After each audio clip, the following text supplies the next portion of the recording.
Hello guys, कैसे हैं आप लोग। होप कि आप लोग लॉकडाउन पीरियड को एंजॉय नहीं कर रहे होंगे और पढ़ाई कर रहे होंगे, क्योंकि पढ़ाई मोस्ट इम्पॉर्टेंट। तो आइए चलिए हम लोग आगे बढ़ते हैं एक्टिवेशन रिकॉर्ड की तरफ। हमने बात करी थी लास्ट क्लास में सिंबल टेबल के बारे में। अब सिंबल टेबल में मैंने क्या सिंबल सीधी सी बात कही थी, वो एक डेटा स्ट्रक्चर है। डेटा स्ट्रक्चर कहीं ना कहीं मेमोरी को कहीं ना कहीं स्टोरेज प्रोवाइड करता है। तो अब स्टोरेज क्या है, स्टोरेज के बारे में बात कर रहे हैं। तो एक्टिवेशन रिकॉर्ड क्या है, एक ब्लॉक ऑफ मेमोरी है। ब्लॉक ऑफ मेमोरी का मतलब आप समझ सकते हैं इसको, एक पेन ड्राइव है, एक हार्ड डिस्क है, एक वो मेमोरी कार्ड है। तो इस तरह से एक्टिवेशन रिकॉर्ड होता है। अब उस पूरे पेन ड्राइव को हम एक्टिवेशन रिकॉर्ड नहीं कह सकते, उसके छोटे से पार्ट को हमने एक्टिवेशन रिकॉर्ड कहा है।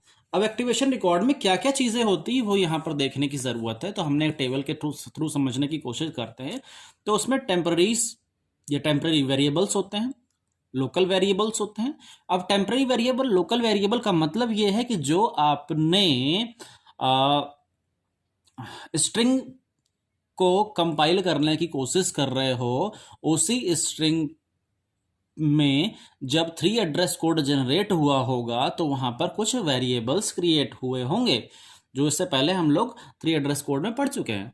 तो टेम्पररीज, लोकल वेरिएबल, फिर saved machine registers, access link. अब सेव्ड मशीन रजिस्टर्स जो आते हैं वो आपको टारगेट कोड में मिलेंगे, कोड जनरेटर में मिलेंगे। Access link, control link, actual parameter and return values.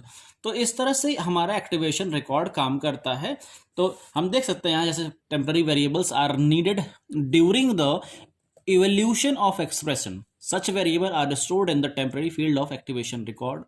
ठीक है, ये हमारा टेम्पररी वेरिएबल हुआ। Local variable, the local data in the, ये सिर्फ आप सब देख सकते हैं कि एक छोटा सा एग्जांपल है लोकल डेटा का, लोकल वेरिएबल का, sorry. Main int x y और स्वैप फंक्शन यहाँ पर यूज किया गया है। फिर हम आगे बढ़ते हैं, सेव्ड मशीन रजिस्टर। अब सेव्ड मशीन रजिस्टर में this field holds the info regarding the status of machine just before the procedure is called.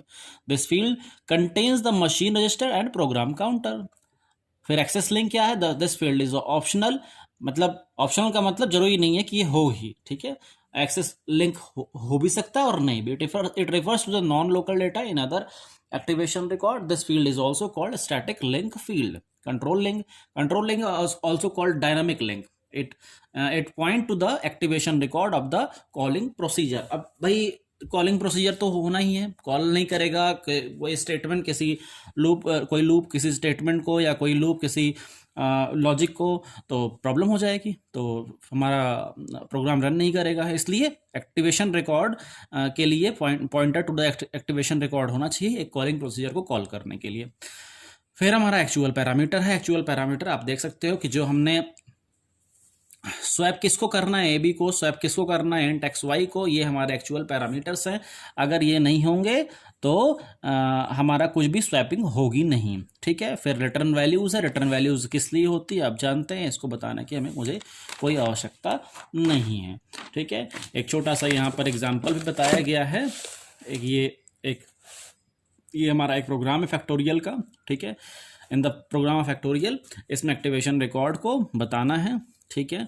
जिसमें बताया गया कि main variable, local variable, factorial, factorial 2, factorial 3, factorial 2, इस तरह से बताया गया है कि कौन कौन से किस किस तरह के एक्टिवेशन रिकॉर्ड हम यहाँ पर यूज़ किए गए हैं।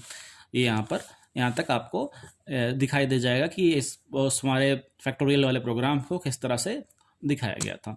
तो यहाँ पर आप देखिए कि फैक्टोरियल 3 है, यहाँ फैक्टोरियल 2 है, और यहाँ आप देख रहे हैं फैक्टोरियल 1 है। तो फैक्टोरियल कैसे काम करता है इसे बताने की मुझे ज़्यादा ज़रूरत नहीं है। आप जानते हैं कि फैक्टोरियल मैथमेटिकल ऑपरेशन है, ठीक है, जिसको हम इस प्रोग्रामिंग के थ्रू सॉल्व करने की कोशिश कर रहे हैं। रिटर्न हमारा लूप और return, if and return use किया गया है, इफ एल्स स्टेटमेंट यूज़ किया गया है, और रिटर्न कराया जा रहा है बार बार n-1 लूप के साथ, जिससे कि हमें वो वैल्यू मिल जाएगी। जैसे यहाँ फैक्टोरियल 3 निकालना है तो 3 × 2 × 1 आएगा n-1 फैक्टोरियल को यूज़ करके।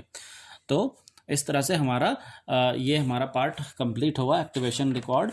अगले पार्ट में हम कुछ और चीज़ें पढ़ेंगे, जैसे ब्लॉक स्ट्रक्चर पढ़ सकते हैं, ठीक है। तब तक के लिए गुड बाय।